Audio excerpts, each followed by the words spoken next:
Very, very interesting debate as always. Yeah, I mean, I think you really have to view, October 7th was a terrible tragedy, but all Israel's credibility is gone now. I mean, you've got two separate incidents of over 3,000 separate explosives being, through the walkie-talkies and through the pages, being exploded simultaneously, indiscriminately. I mean, you nail on the head. I think the international significance of this, it just hasn't been picked up. And this is the largest act of international terrorism probably that's ever existed in humanity. What definition of terrorism are you working from there? Well, I mean, because you're remote controlling explosive devices indiscriminately, which creates terror. Basically, so some people might be involved in Hezbollah operatives. I mean, it's a mass assassination attempt at best of those operatives. But some of those might not even be that responsible for. Well, we can be fairly confident the 3 children killed on Tuesday evening were not fully paid up members of Hezbollah. Well, absolutely. And also, if we're going to be really philosophical about it, even if they were, they're not capable of responsibility, personal responsibility, criminal responsibility in any internationally recognisable sense. I mean, it's not just the deaths that are significant. It's the eye injuries, the hand injuries. In fact, well, that's terrorism, I suppose, is what you're saying, is that by sowing that among the population without any way of knowing whether the exclusively culpable people were going to be affected, then you have sowed terror in the dictionary definition of the word. I don't know where the legal definition would kick in.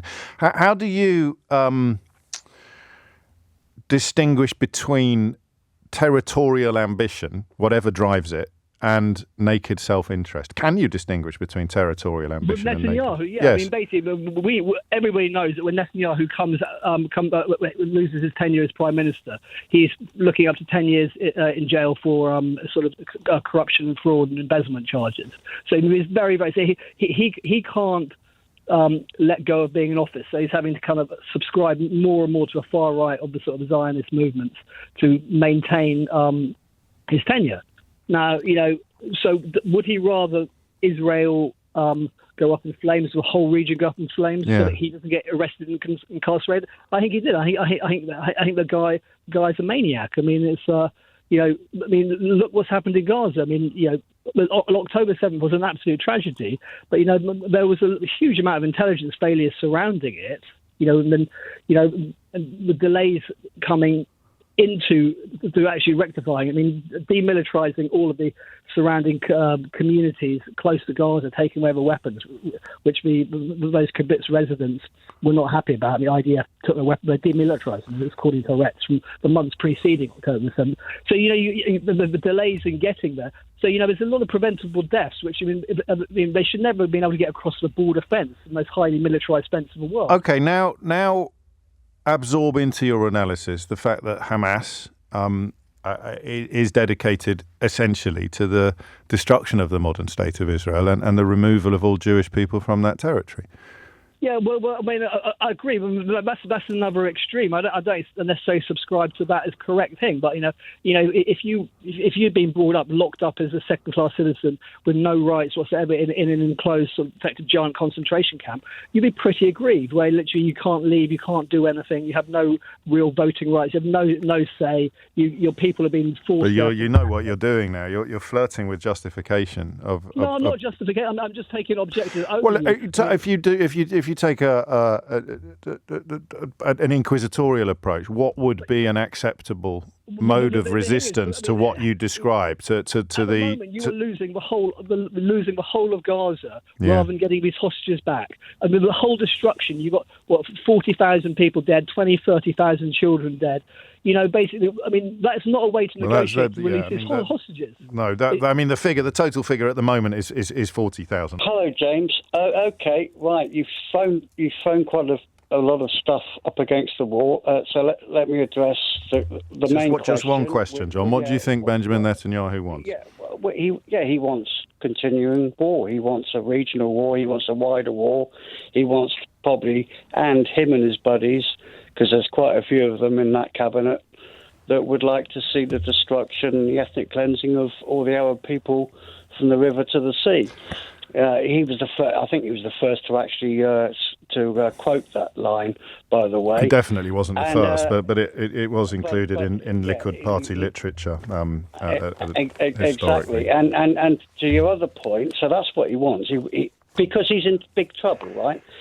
So as soon as the war starts, it's not feasible, is it? What you describe, and also, of course, it's feasible. This guy is a nasty, nasty piece of work. But it doesn't. I mean, to... how does the attack on Lebanon advance that particular cause? Because he wants a wider war. He wants to drag Hezbollah into a full-scale war, and Iran along with it, and everybody else, and they're all going to kick off. And to your other point about, of course, those attacks in Lebanon were indiscriminate because they weren't targeting these people on the battlefield. They were out and about. They were doing the school run. They were shopping. They were in the barber shop, right? And the people around them also got horrific, disfiguring injuries. I saw a doctor describing the number of eyes that he had been compelled to surgically remove. But you and I don't know how many of those eyes belonged to Hezbollah members. Hi, James. Yeah, a little nervous and emotional, really. I'm sorry. If you cast your mind back to the 80s during the Iraq War, Netanyahu, I believe, was either the ambassador to the UN for Israel or the Israeli ambassador in Washington. I can't remember what. And he came across. He was on the TV all the time during that period in the UK. Came across as eloquent, single-minded, reserved, intelligent, and articulate in Israel's reaction to the war at the time, and put Israel in a very good light in what they would have done. Ambassador to the United Nations, I think, between 84 and 88. Would that be the one? Yeah, that absolutely makes sense. Yeah, that makes sense. And if you look at him now, it is the prime example of power corrupts, because back then it was non-political, and he was voicing the opinion of many Israelis, both living in the UK and in Israel. And today... Are you including yourself in that constituency? Then? I am, yeah. Okay. I'm British-born, but I lived in Israel from the late 70s to the mid-80s. I served in the army over there too. Okay. I came back in 87. His actions since October have been to preserve his power and to preserve his to stop him going to prison. I mean, no doubt that it is all self-interest, and in another, and slightly in a lesser way to appease the ultra right wingers in his coalition government. It's the same thing, really, isn't it? I think without the support of the ultra right wingers in his government, the sort of jaws of justice loom ever closer to him, don't they? Sure, and that's absolutely the case. I think what I find so difficult to accept is that if you look at the last elections in Israel, he got a massive proportion of the votes. It wasn't 50%. So there are still many, many Israelis who will be on his side and agreeing with what he's doing. There's a lot that don't. There's a lot of us that do not, both living in Israel and overseas. How do you absorb into your analysis the possibility of security being a driving force? The idea that he genuinely believes, as David in Kilburn suggests, that Hezbollah are eradicable, that Hamas is eradicable. I don't know what the map of the Middle East would look like after a quote successful end quotes mission in that field. But I mean, his supporters will claim that what he's doing is necessary for the safety of Israel. Well, there's no question that Hamas, both Hamas and Hezbollah and all of the Iranian proxies are evil, and they need to go.